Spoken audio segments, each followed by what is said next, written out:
시청자 여러분 안녕하십니까? 뉴스타트 3부 시작합니다. 다시 일상으로 돌아가는 오늘입니다. 하지만 전국에는 많은 눈비가 예고됐습니다. 중부와 경북으로는 대설특보가 확대하겠고 바람도 강하게 불어서 종일 쌀쌀하겠는데요.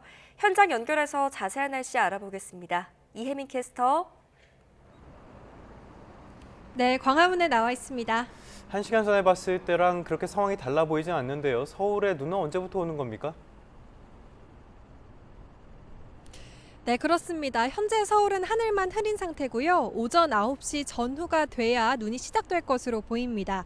출근 시간 무렵에 눈이 시작돼서 퇴근길까지 이어질 것으로 전망되는데요. 오늘 출퇴근길에는 교통 혼잡이 우려되니까요. 평소보다 여유를 가지고 이동하시는 게 좋겠습니다. 또 미끄러운 도로에도 주의가 필요하겠습니다. 현재 레이더 영상을 보면 이제는 수도권 지역으로도 눈비구름이 유입된 걸 확인할 수가 있습니다. 눈발이 굵어지면서 대설특보도 확대되고 있는데요. 현재 강원 중남부 산간과 충북 남부, 경북을 중심으로 대설주의보가 내려졌습니다. 오늘 영동과 경북 북부, 경남 내륙 지역에 시간당 3에서 5cm, 그 밖에 강원도와 경기 남동부, 충청 내륙 지역에 시간당 1에서 3cm의 강한 눈이 집중되며 특보 지역도 점차 확대되겠습니다.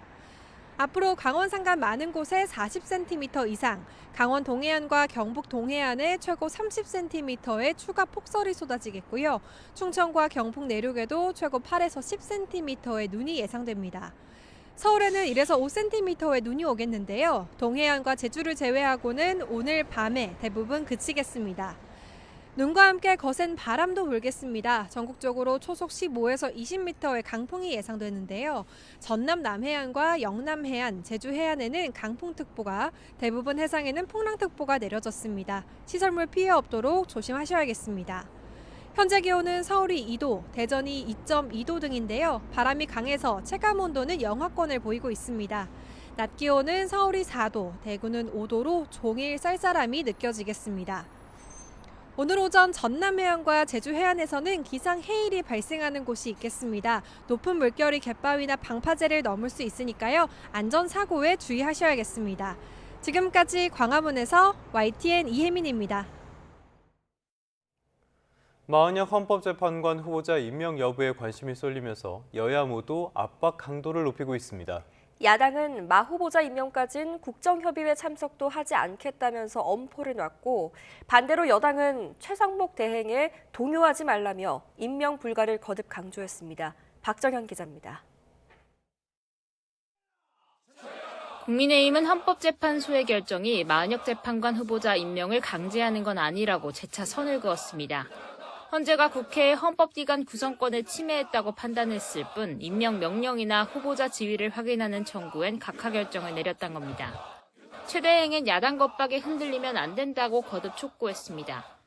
들어가면은 그거는 인용으로 표결을 할 거라는 건 누구나 세상이 다 아는 거예요. 거기에 대해서 국민들이 얼마나 헌재가 공정했다고 믿겠습니까? 여당 내부적으론 마 후보자 임명 자체보단 시기에 촉각을 곤두세우는 기류도 읽힙니다. 한덕수 총리 탄핵 심판 선고도 임박했으니 최 대행이 최소한 한 총리 복귀까진 버텨줘야 한다는 주장입니다. 민주당은 최 대행이 내란 대행으로서 역할을 충실히 하고 있다고 맹비난했습니다. 앞서 최 대행이 헌법상 의무를 이행하지 않아 대화 상대로 인정할 수 없단 걸 이유로 국정협의회에 불참한 데 이어 마 후보자 임명까진 참석이 불가하다는 입장도 분명히 했습니다. 지난 금요일까지 기다렸던 겁니다. 27일 날 결정이 됐었나요? 최상목 권한대행이 무슨 정무적 판단을 한다는 거예요. 무슨 정무적 판단이 필요한 겁니까? 민주당은 우선 최 대행이 마 후보자 임명 문제를 논의할 국무위원 간담회를 추진하는 만큼 결과를 지켜본 뒤 대응을 결정한다는 방침입니다.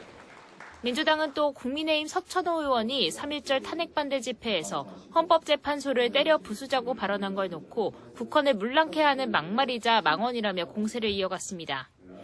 국민의힘에도 공당이 아닌 내란 극우정당의 길로 접어들고 있다고 날을 세웠는데, 이에 국민의힘은 별도 공식 입장이나 당 차원 징계는 검토하고 있지 않다 밝혔습니다. 헌정 질서를 부정하고 폭동을 선동하는 국민의힘은 더 이상 공당이라고 할 수 없습니다. 조심할 부분 저희는 조심하려고 노력하고 있으나 어떤 발언이 통일될 수는 없다, 이런 말씀을 좀 드리고, 다만 여당 지도부는 거리 집회에 거리를 두고 있는데 민주당은 이재명 대표가 직접 연단에 오르고 있지 않느냐며 역공을 펼쳤습니다. YTN 박정현입니다. 윤석열 대통령의 구속 취소 청구에 대한 결론이 이르면 이번 주에 나올 전망입니다. 한편 오늘 더불어민주당 이재명 대표의 대장동 사건 1심 공판이 열립니다. 재판부가 교체된 뒤 열리는 첫 재판이라서 더 관심이 쏠립니다. 부장원 기자입니다.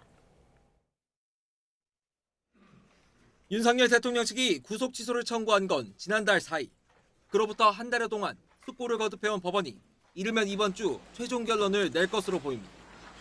재판부는 지난달 20일 신문기일을 열고 열흘 이내로 추가 의견서를 받은 뒤 심사숙고에 결정하겠다고 밝혔는데 의견서 제출 기한은 지난 2일로 마무리됐습니다.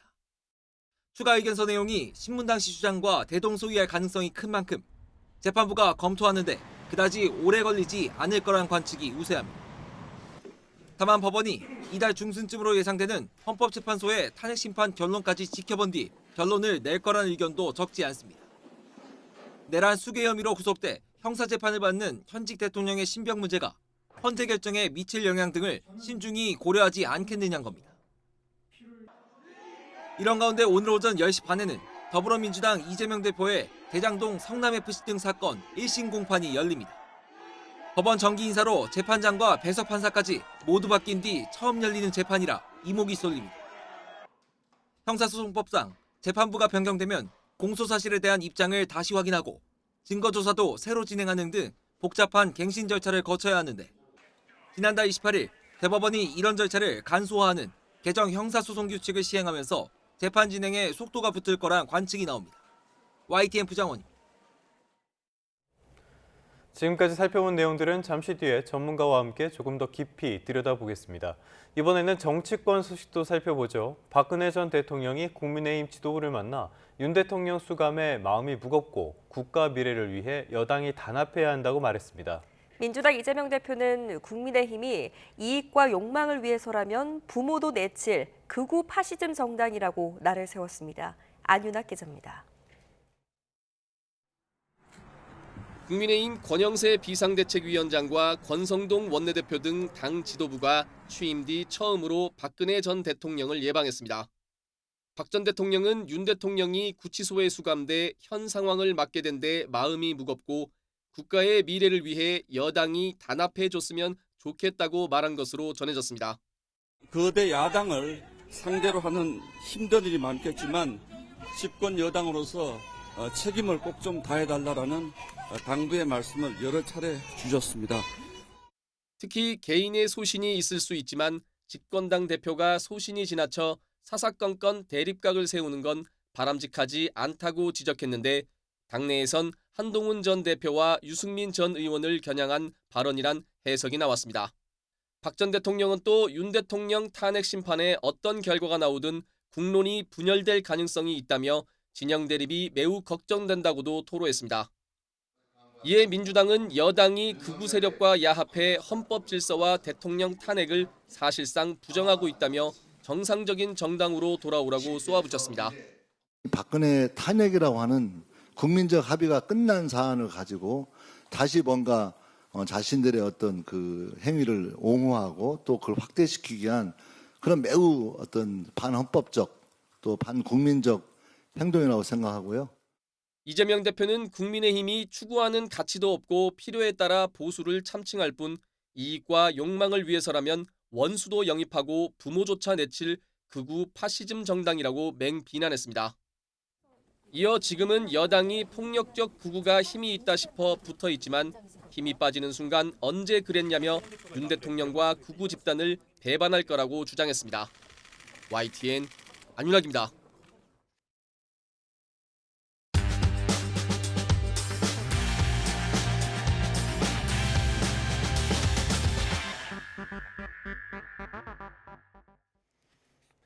(3월 4일) 화요일 스타트 브리핑 시작합니다. 먼저 중앙일보입니다. 유통업계가 잇따라 건강기능식품, 건기식 시장에 뛰어들고 있다는 내용입니다. 다이소가 건기식 유통 경쟁에 불을 붙였는데 소비자들은 가성비에 만족한다는 반응을 보이고 있습니다. 다이소는 지난달부터 전국 매장에서 건기식을 팔기 시작했습니다. 비타민과 루테인, 밀크시슬 등이 대표적인데요. 소용량, 소포장으로 가격을 확 낮췄습니다. 이에 질세라 편의점도 건기식 판매를 검토하면서 맞불을 놨습니다. 유통업계가 이렇게 건기식에 주목하는 이유는 간단합니다. 시장이 커지고 있기 때문이죠. 연간 시장 규모는 이미 6조 원대고요. 5년 뒤에는 25조 원까지 커질 걸로 예상된다고 합니다. 예전엔 건기식이 중장년층의 전유물이었다면 이제는 남녀노소가 찾는다는 점이 달라졌습니다. 약국 말고 온라인, 편의점 등으로 판로가 확대되면서 접근성은 좋아졌고요. 가격대는 낮아졌습니다. 어디서 구입했나 봤더니 10명 중 7명이 인터넷 몰을 통해서 샀습니다. 유통채널에서 건기식이 새로운 먹거리로 떠오른다는 분석도 나오는데요. 신문은 소비자의 선택권 측면에서 건기식 유통채널 확대가 긍정적이라는 전문가의 의견도 함께 실었습니다. 다음 경향신문입니다. 국민횟감 하면 떠오르는 어종, 광어와 우럭이 아닐까요? 그런데 광어, 우럭을 비롯한 양식 어류의 가격이 고공행진 중입니다. 이 원인은 또다시 역시나 역대급 고수온입니다. 작년 여름 역대급 고수온에 어류들이 집단 폐사했고요. 생산량은 확 줄어들었습니다. 꽃게나 오징어 등 다른 수산물도 상황은 마찬가지입니다. 새조개 씨가 말라서 얼마 전 새조개 축제가 일찍 막을 내리기도 했고요. 지난해 양식업 피해액은 무려 1,430억 원입니다. 어종별로 보면 우럭의 피해가 가장 컸습니다. 작년 같은 기간보다 도매 가격이 60%나 뛰었습니다. 최근에 도매가가 좀 떨어지고 있긴 한데 작년보단 비쌀 걸로 보입니다. 광어와 김, 참돔도 생산량이 줄어든 여파로 가격이 올랐고요. 전복감만 소비 부진 여파로 살짝 떨어졌습니다. 올해 여름도 어마어마한 폭염이 예고되면서 고수온으로 인한 수산물 집단 폐사가 걱정됩니다. 양식업 피해를 줄이기 위한 정부의 촘촘한 대책이 필요해 보이네요. 이어서 한겨레 신문입니다. 오늘은 새학기 첫날입니다. 보통 이맘때면 문고점들은 새학기를 준비하는 학부모와 아이들로 활기를 띠죠. 하지만 새학기 특수는 옛말이라고 합니다. 문고점 상인들은 월세도 못 내는 상황입니다. 서울 종로에 있는 창신동 문구 완구 시장으로 가봤습니다. 그랬더니 임대 문의 현수막이 덩그러니 붙어 있고 장난감만 몇 개 외롭게 놓여 있었습니다. 한 상인은 하루의 매출이 3만 원도 되지 않는다면서 한숨을 쉬었습니다. 시장 골목 곳곳에는 월세를 내지 못해 보증금을 까먹는 가게가 한둘이 아니었습니다. 학생 수는 줄어들고 다이소나 온라인 몰에도 밀리는 이중고입니다. 이날 구경 겸 시장을 찾은 한 학부모도 학용품은 온라인으로 시켰다고 했습니다. 이렇게 문구업계가 설 자리가 점점 좁아지고 있는데요. 실제로 전국 문구 소매점 수가 5년 전보다 20%가 줄었습니다. 문구 소매점이 벼랑 끝에 몰려서 도매 문구점도 타격이 큰 상황인데요. 나아질 여건도 마땅치가 않아서 문구업계 어려움이 커지고 있습니다. 마지막 한국일보입니다. 어찌어찌 새학기 첫날 등교 준비는 했는데 만약 아이가 학교 가기가 싫다고 떼를 쓴다면 아침에 우당탕탕 전쟁 한바탕 벌어지죠. 그런데 아이들의 이런 반응이 새학기 증후군일 수도 있습니다. 새학기 증후군의 원인과 증상 또 대처법까지 알아보겠습니다. 보통 새학기 증후군은 1, 2주면 자연스럽게 나아집니다. 하지만 그 이상 지속이 된다면 병원을 찾는 게 좋다고 합니다. 아이가 학교 생활 적응에 어려움을 겪고 극심한 불안과 스트레스에 노출돼 있다는 뜻이기 때문입니다. 초등학교 저학년 학생일수록 더 취약하고요. 증상은 복통과 두통, 또 식욕부진, 잦은 짜증과 분리불안 등 다양하게 나타납니다. 아이가 학교 가기가 싫다고 떼를 쓴다면 어떻게 해야 할까요? 전문가들은 혼을 내는 건 효과가 없다고 조언합니다. 대신 아이가 스스로 문제를 해결할 수 있도록 기다려주는 게 중요합니다. 아이의 입장에서 불안을 이해하고 충분히 대화를 해야 아이가 정서적 안정을 찾을 수 있습니다. 한편 또래보다 키가 작아도 스트레스를 받을 수가 있겠죠. 초등학교 저학년 자녀가 1년에 5cm 이상 자라지 않으면 혹시 모를 성장장애를 의심해 볼 수 있다고 하니까 참고하시길 바랍니다. 네, 날씨는 다소 춥지만 다들 힘찬 3월의 첫 출근길 등굣길 되시길 바랍니다. 3월 4일 아침 신문 살펴봤습니다. 지금까지 스타트 브리핑이었습니다.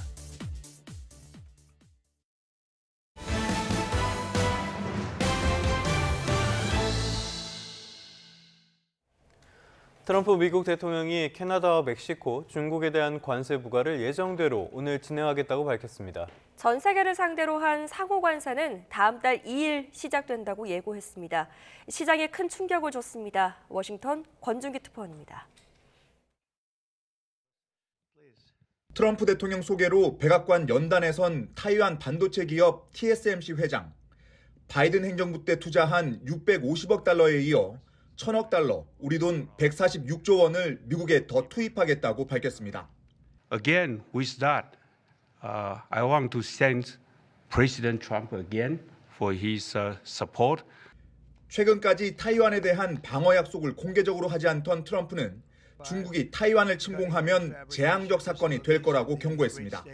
캐나다와 멕시코에 대한 25% 관세와 중국에 대한 10% 추가 관세는 예정대로 부과하겠다고 말했습니다.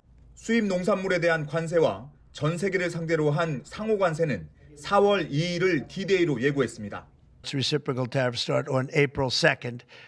And I wanted to make it April 1st, but I didn't want to go April Fool's Day. Because that costs a lot of money, but that one day. But 중국의 보복 대응에 따라 관세율을 더 올릴 수 있지만 별로 두렵진 않다고 여유를 보였습니다. it depends on what they do in terms of a retaliation with some kind of an economic retaliation, which I don't think they're going to retaliate too much. 이 와중에 자신을 칭송한 밀레이 아르헨티나 대통령은 훌륭한 지도자라고 축해 세우며 FTA 체결을 검토하겠다고 밝혔습니다. 정상회담에서 고성으로 설전을 주고받은 젤렌스키 우크라이나 대통령에 대해선 미국에 더 감사해야 한다며 비판했습니다. 다만 트럼프 대통령은 젤렌스키와의 광물 협정이 끝난 건 아니라고 말했고 우크라이나에 대한 군사 지원을 중단할 건지 질문에도 답하지 않았습니다. 워싱턴에서 YTN 권준기입니다. 어제 저녁 김포국제공항을 출발해 제주로 가던 제주항공 여객기가 기체 결함으로 긴급 회항했습니다. 급기야는 연료 문제로 회항 도중에 착륙하면서 승객들이 불안에 떨어야 했습니다. 황보혜경 기자입니다.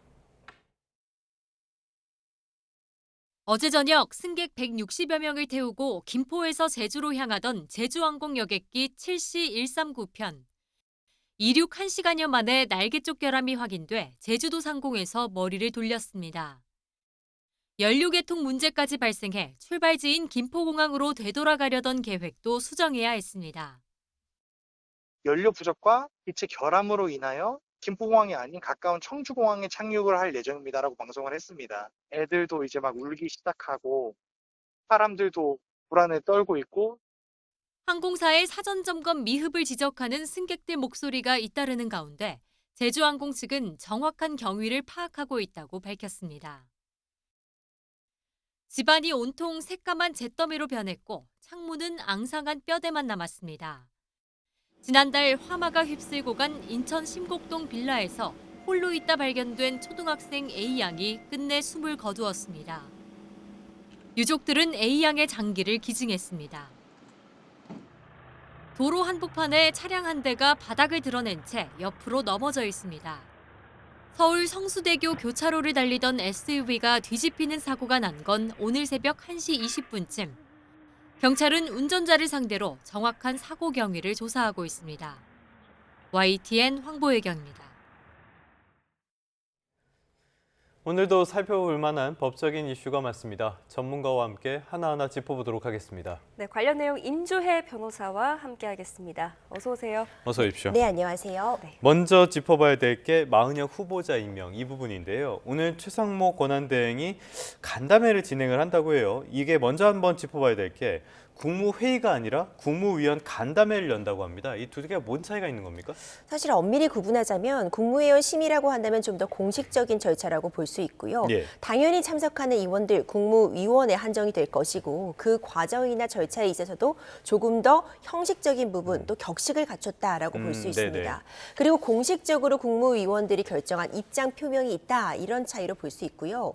이에 반해서 간담회라고 하면 네. 사실 간담회는 뭐 국무위원 외에 전문가들도 참여할 수 아하, 있는 예. 것이 차를 마시면서 자유롭게 이야기를 나눌 수 있는 성격이라고 볼 수 있습니다. 말 그대로 의견을 모으는 과정이다. 그렇죠. 하지만 이제 국무위원 간담회라고 했으니 국무위원들이 모이는 자리는 맞는데 뭐 국무위원들의 심의를 거친다거나 하는 단계까지는 나가지 않고 적어도 이 현안 안건에 대해서 자유롭게 국무위원들 간의 의견을 묻고 답하는 그런 자리라고 볼 수 있습니다. 아마도 최상목 권한대행 입장에서는 이 마은혁 후보자에 대한 임명 여부에 대해서 이제 헌법재판소의 권한쟁의 판단에 따라서 임명을 할 그런 의무를 부담한다고 볼 수 있지만 예. 그 임명 시기라던가 그 방식, 발표 방식 이런 부분들은 국무위원들의 의견을 들어보겠다라는 좀 취지로 해석이 됩니다. 네. 일각에서 나오는 주장이지만요. 지금 총리 탄핵 심판 결과도 조만간 나올 것으로 보이지 않습니까? 그래서 이 최상목 권한대행이 혹시나 한덕수 권한대행이 돌아올 것을 좀 염두에 두고 있지 않느냐 이런 주장이 나오고 있거든요. 근데 선고 일정이 언제 나올 줄 알고 이렇게 계속 미루다 보면 이게 이제 헌재의 결정을 좀 불복하는 게 아니냐 이런 지적도 나올 것 같아요. 그렇죠. 사실 말씀 주신 것처럼 최상목 권한대행은 대통령 권한대행의 권한대행입니다. 그렇죠. 예. 사실 헌정사에 유례 없는 권한대행의 권한대행에 대한 권한쟁의 심판이 있었던 거예요. 네. 참 혼란스러운 상황이죠. 근데 이와 관련해서 한덕수 총리, 그러니까 대통령 권한대행이었던 한덕수 총리에 대한 탄핵 심판도 지금 변론은 종결되어 있습니다. 그러니까 한 차례 변론으로 종결되었기 때문에 지금 선고만을 남겨두고 있는데 이제 일각에서는 여러 가지 가능성 중에 최상목 권한대행이 적어도 이 마은혁 후보자에 대한 임명을 한덕수 총리의 탄핵 심판 결론이 나는 이후로 미루는 거 아니냐 이런 얘기도 나오고 있습니다. 예. 또 반대로 그때까지 기다리게 된다면 한덕수 총리가 만약 돌아오게 된다면 또 한덕수 총리에게 너무 큰 부담을 주니까 적어도 선고 전에는 본인이 임명을 하고 이 부분을 정리하고 갈 것이다. 여러 지금 추측들은 나오고 있어요. 근데 이와 관련해서 말씀 주신 것처럼 한덕수 총리에 대한 탄핵 심판 선고가 언제 있을지는 아직 확정이 되지 않았습니다. 예. 이제 이르면 뭐 이번 달 초 안에 있을 것이라고 하지만 지금 마은혁 후보자에 대한 임명을 언제까지나 미루고 기다릴 수는 없어 보여요. 지금 여야가 이 부분에 대해서 지금 갈등이 더 고조되고 있고 예. 헌법상 이 권한 대행으로서 이 마은혁 후보자를 지금 임명을 해야 된다는 부분은 헌법재판소에서 이미 확인을 받았기 때문에 아마 오늘 간담회 등을 거치고 조금 더 의견 조율을 한 이후에 머지않은 시간 내에 임명에 대한 여부를 밝힐 것이라 저는 보고 있습니다. 알겠습니다. 그런데 이 총리의 탄핵된 사유 가운데 하나가 헌법재판관 임명을 하지 않았다 이 부분이었잖아요.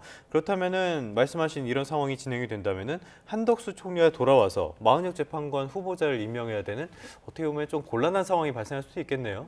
그렇죠. 그런 상황도 가정을 해볼 수 있습니다. 일단 한덕수 총리에 대한 탄핵 사유 중에 하나가 마은혁 후보자일 뿐만 아니라 이 다른 헌법재판관 후보자들에 대해서도 임명을 하지 않은 부분이 탄핵 사유 중에 하나로 꼽혔습니다. 물론 그 외에도 뭐 12.3 비상계엄 선포와 관련해서 직접적으로 이 부분을 동조했다 이런 혐의도 있었는데 헌법재판에서 이 부분이 다뤄지는 부분은 맞습니다.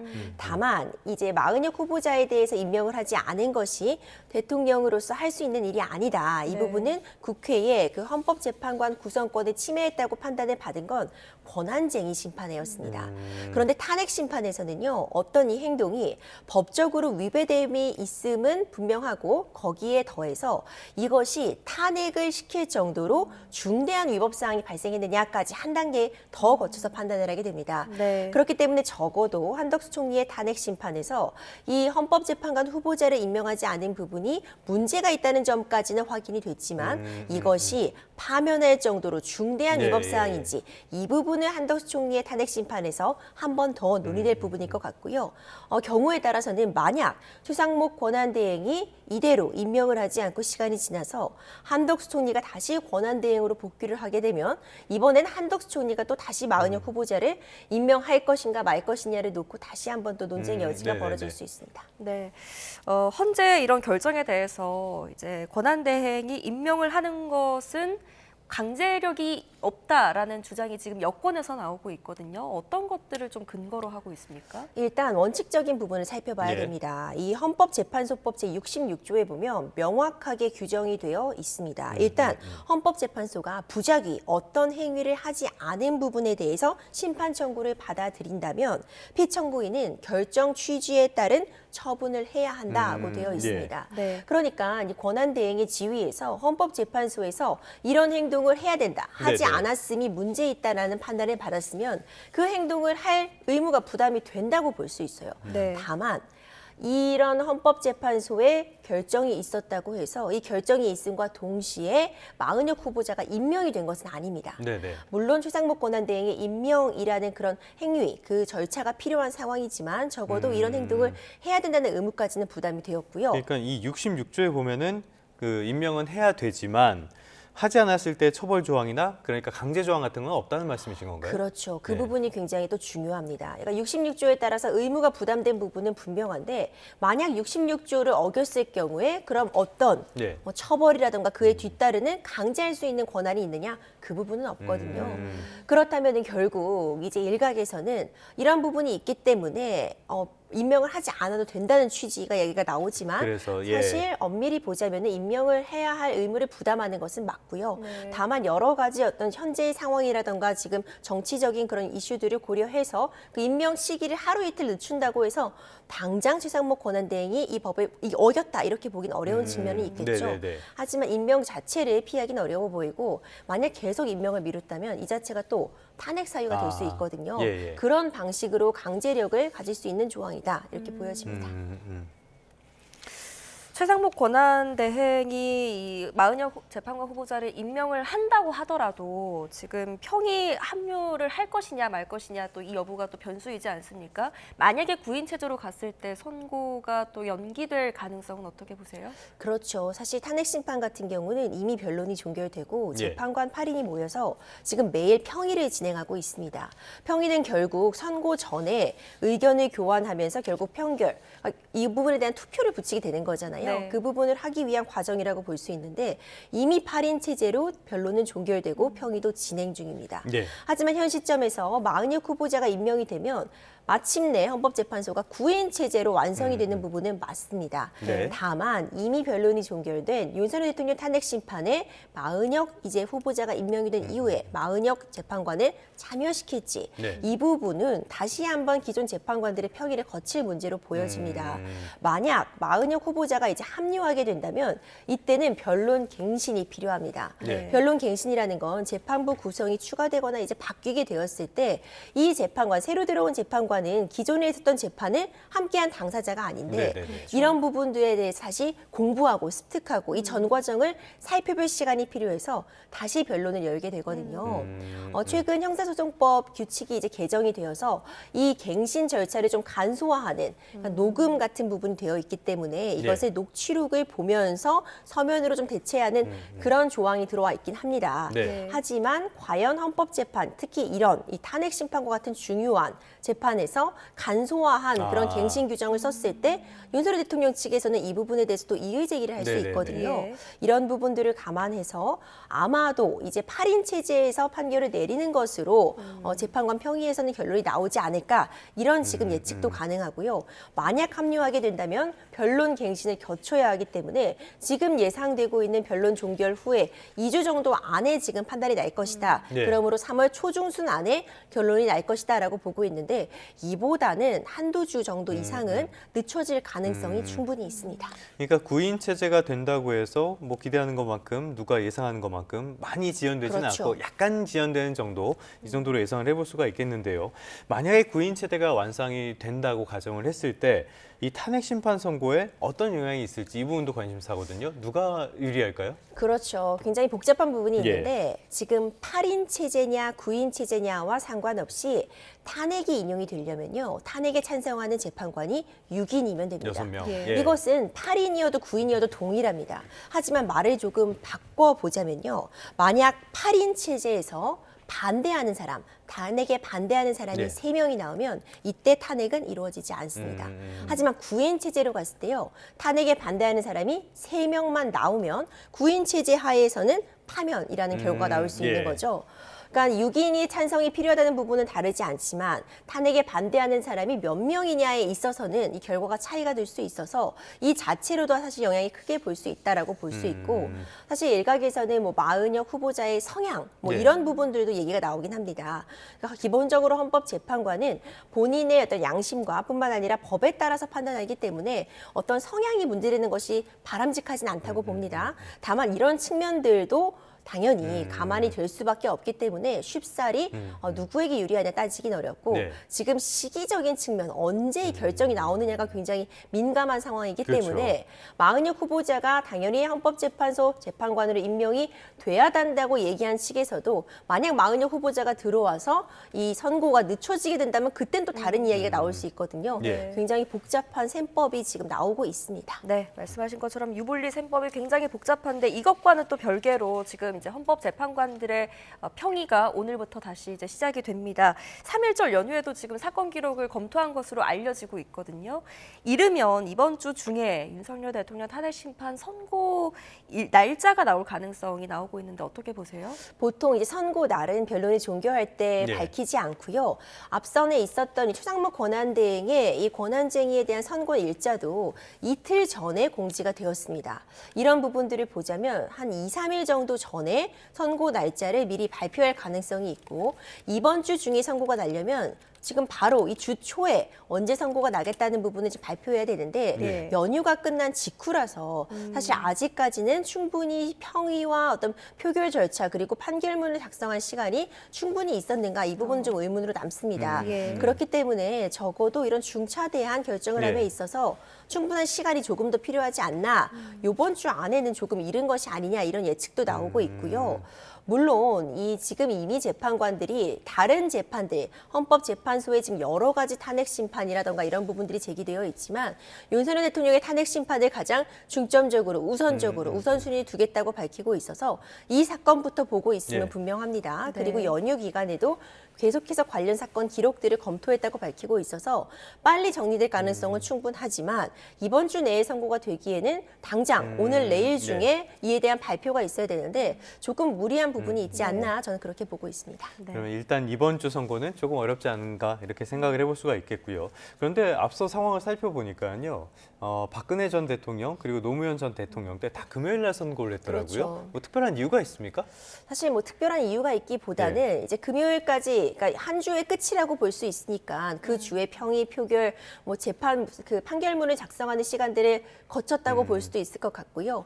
그 이후에 어떤 그 예상되는 그런 파급력을 고려해서 혼란을 줄이기 그렇죠. 위해서. 혼란을 예. 좀 최소화하기 위해서 이제 금요일 날 발표하는 뭐 그런 부분도 예측은 해보지만 어디까지나 추정에 불과합니다. 네. 근데 그런 부분들을 좀 고려했을 때 이번에도 이제 금요일에 발표되는 거 아니냐라는 이야기가 나오는데 그러면 적어도 오늘 내일 중에 또 선고 날짜가 발표가 네. 돼야 되거든요. 예. 과연 지금 변론 종결 이후에 그만큼 충분히 논의될 시간이 있었는가 그 가운데 뭐 연휴도 있었으니까요. 그렇죠. 연휴와 네. 최상목 권한대행에 대한 권한쟁의도 있었거든요. 예. 변론들이 계속 진행되고 있는 그런 과정이기 때문에 그 부분은 조금 더 지켜볼 필요가 있을 것 같습니다. 네, 저희가 전례에 빗대어서 좀 예측만 해볼 뿐이지 그렇죠. 네, 이번 사안은 또 변수가 많기 때문에 저희가 한번 또 지켜보도록 하겠습니다.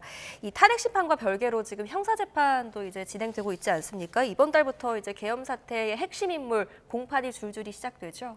네, 말 그대로 재판이 줄줄이 예정되어 있습니다. 일단 3월 17일 보면은요, 김용현 전 장관, 노상원 전 정보사령관, 김용현 군에 대한 1차 공판기일이 있습니다. 그러니까 공판 준비기일을 마치고 이제 첫 공판에 들어간다 볼 수 있어요. 예. 공판 준비기일까지는 사실상 어떤 앞으로 이 형사재판 어떻게 끌어가겠다는 계획표 작성했다면 공판기일은 이제 진짜거든요. 본격적인 재판 시작되었다고 볼 수 있고요. 그 이후에 3월 20일에는 조지호 전 청장, 김봉식 전 청장에 대한 1차 공판기일 잡혀 있습니다. 네. 그리고 3월 24일에는 윤석열 대통령의 2차 공판 준비기일이 있었습니다.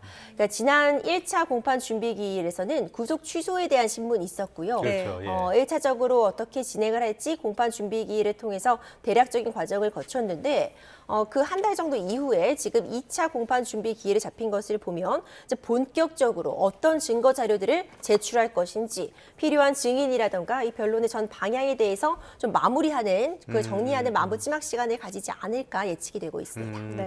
알겠습니다. 이렇게 형사 재판도 속도를 내고 있다라고 봐야 될 것 같은데 이 형사 재판에서 우리가 가장 중요하게 봐야 될 쟁점 어떤 게 있을까요?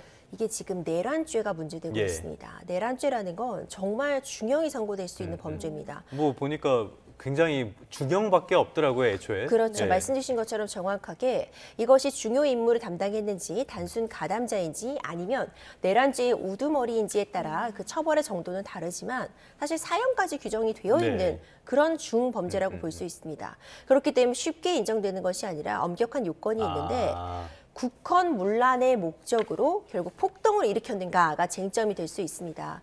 국헌문란의 목적이라는 건 이 나라 자체를 전복시키려는 그런 상황이었는가 이 부분이 좀 중요하다고 보여지는데 결국 이번 재판들에서도 줄줄이 행위 가담의 정도에 따라서는 지금 나오고 있는 인물들은 다 중요 임무 종사자 내지는 우두머리에 지금 혐의를 받고 있거든요.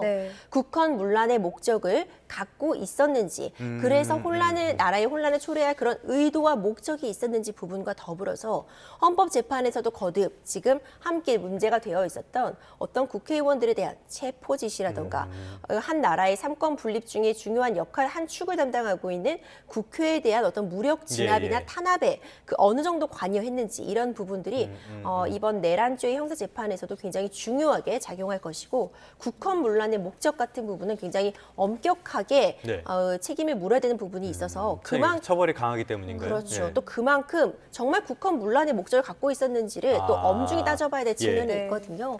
이런 부분들이 좀 쟁점으로 떠오를 것 같습니다. 네. 오늘 재판을 받을 인물이 또 있습니다. 더불어민주당 이재명 대표 이야기인데요. 오늘 오전 10시 반입니다. 대장동 사건 1심 공판이 있는데 어떤 혐의 받고 있는지 한번 정리를 해주시죠. 네, 오늘 오전 10시 반에 이제 이재명 대표에 대한 이 대장동 성남FC 1심 공판도 진행이 되고 있습니다. 이와 관련된 혐의는요. 이제 이재명 대표가 성남시장 재직 시절에 화천대유 자산관리 등 민간 업체에게 특혜를 줘서 성남도시개발공사에게는 손해를 끼치고 이 민간 개발업자는 과도하게 이익을 취하게 했다. 이런 혐의가 있고요. 또 위례신도시 개발과 관련해서 또 내부 정보를 제공함으로써 막대한 이익을 취하게 했다. 성남FC에 대한 후원금을 통해서 뇌물을 받았다. 이런 혐의들을 받고 있습니다. 기본적으로 성남시장 재직 시절에 어떤 그런 내부 정보에 대한 활용이라든가 민간업체에 대한 특혜 의혹을 말하는데 굉장히 사건이 복잡합니다. 어렵죠. 그렇죠. 관련자들도 굉장히 많고 중요한 쟁점들도 많이 담겨 있어서 이 부분은 사실 1심 선고가 언제 내려질지 아직 미지수다. 예측하기 어렵다 이렇게 보여지고 이제 오늘 공판이 진행이 되고 이후에도 추가적으로 공판이 진행될 텐데 이 진행되는 과정을 좀 살펴볼 필요가 있을 것 같습니다. 말씀하신 것처럼 대장동 사건은 굉장히 복잡하면서도 국민들에게 공분을 줬던 그런 사건이기도 하고요. 그런데 계속적으로 이 재판부에 대한 문제가 제기가 되는 게 지연된 정의는 정의가 아니다. 이런 갈등이라는 건 전국적으로 빨리 해소를 해야 되는데 너무 지연되고 있다. 이런 비판이 많지 않습니까? 그런데 이번엔 또 법원의 정기 인사로 재판부 교체까지 됐단 말이에요. 이런 것들이 재판 지연이라든지 더 길어지는데 영향을 미칠 가능성은 없습니까? 사실 이 재판부가 변동이 되는 건 정기 인사로 볼 수 있습니다. 원래 이제 2월, 3월 이 시즌이 법관들의 정기 인사 시즌은 맞습니다. 그러니까 일반 기업과 마찬가지로 재판부도 당연히 변동은 주게 되고 근무지를 바꾸게 되는데 하지만 이재명 대표가 지금 워낙 다양한 재판을 받고 있습니다. 이 재판별로 아직 1심 선고가 내려지지 않은 것도 대부분이죠. 이게 대법원까지 간다고 한다면 정말 수년이 걸리거든요. 이 지연된 정의가 문제가 되는 건 그 과정에서 이미 너무 많은 부분들이 놓쳐질 수 있고요. 나중에 결론이 나더라도 이 결론이 난 부분에 대해서 사람들이 처음보다는 중요하게 생각하지 않는 그런 부분도 발생하게 됩니다. 그 사건이 뭐였지 이렇게 될 수 있겠죠. 그렇죠. 이제 그런 부분들을 감안하자면 이재명 대표 입장에서도 소송 지연 전략이라던가 이런 부분들을 더 이상 쓰는 것은 국민들을 위해서도 바람직하지 않다고 보여지고요. 결국 사법부의 판단에 대해서 최선을 다해서 그에 대해 방어권을 행사하면서 응하는 것이 어떤 지연된 정의가 아니라 올바른 정의를 위한 바른 방법이 아닌가 생각을 하고 있습니다. 네, 이재명 대표 지금 진행 중인 재판이 5개입니다. 이번 달 26일에 이제 선거법 위반 관련해서 2심 선고가 또 내려질 것으로 보이는데 선거법 위반 관련해서 받고 있는 혐의를 좀 짚어주실까요? 네, 이재명 대표가 지금 임하고 있는 재판들이 다 중요한데 예. 이 선거법 위반 사건 같은 경우에는 가장 급한 불이라고 표현할 수 있을 것 같습니다. 그러니까 당장 진화해야 되는 불은 이 선거법 위반 사건입니다. 이미 1심에서 이 대선 기간 동안 이제 토론회라든가 국정감사 과정에서 선거에 영향을 끼칠 목적으로 허위 발언을 해서 국민들의 어떤 이 투표, 선거에 영향을 끼쳤다라는 혐의가 인정이 되어서요. 1심에서는 징역 1년에 집행유예 2년이 선고가 되었습니다. 이 선거에 나가고자 하는 이재명 대표 입장에서 이것은 정말 치명적인 주경이라고밖에 볼 수 없는 게요. 선거와 관련된 그런 범죄에 있기 때문에 피선거권이 징역형의 집행유예형은 10년간 제한됩니다. 그럼 향후 10년 동안 대선에 출마할 수 없다고 보여집니다. 네. 당선 무효가 되는 형도 맞고요. 그렇다면 지금 오는 26일에 선고될 2심에서 앞으로 대법원까지 가겠지만 반드시 1심 결과를 벌금 100만 원 아래로 낮춰야지만 피선거권의 제한이 없어지거든요. 이재명 대표에게는 사활이 걸려 있다 이렇게 보여지고 문제되고 있는 그 허위 발언이라고 있는 부분이 고 김문기 씨를 몰랐다라고 한 부분 그리고 같이 골프 치지 않았다. 이 국민의힘 측에서 제시한 함께 찍은 사진은 조작된 것이다라는 그런 부분 하나와 그리고 이 대장동 이 국토 용도 변경과 관련해서 국토부에 어떤 협박이 있었기 때문에 승인을 했다라는 발언입니다. 근데 국토부에 어떤 협박이 있었다는 것은 국토부 공문을 통해서 이것은 성남에서 재량적으로 결정할 사항이다라고 나온 부분이 있어서 이 국토부의 협박은 거짓으로 보아서 1심에서는 이 부분이 유죄로 나왔고요. 사진이 조작된 부분도 함께 골프 친 사실이 인정이 된다고 보아서 사진이 조작되었다고 말한 부분도 유죄가 나왔습니다. 다만 이 사람을 모른다라고 한 부분은 알고 모르는 건 내심의 영역이다. 내심의 의사의 영역이라고 보아서 이 부분은 무죄가 나왔었거든요. 과연 항소심 재판부에서 이 세 가지 공소 사실 부분에 대해서 유무죄를 어떻게 판단할지 또 중간에 구체적으로 한 발언별로 어떤 공소 취지에 연결이 되는 것인지 그 발언을 정리하라는 공소장 변경도 인정이 되었습니다. 과연 이것이 유죄를 더 강력한 심증으로서 하기 위한 변경인지 아니면 무죄 취지 내지는 형량에 있어서 참작을 하기 위한 거였는지 관심이 집중되고 있습니다. 말씀하신 것처럼 아무래도 이 2심 결과 그리고 어차피 대법원까지는 가겠죠. 이 대법원까지 가서 이게 언제쯤 선고가 나올 것인지 이런 부분들이 앞으로 조기 대선 가능성에도 영향을 미칠 것이기 때문에 많은 관심을 받고 있는 것 같습니다. 지금까지 관련 내용은 임주혜 변호사와 함께 자세하게 짚어봤습니다. 오늘 말씀 고맙습니다. 잘 들었습니다.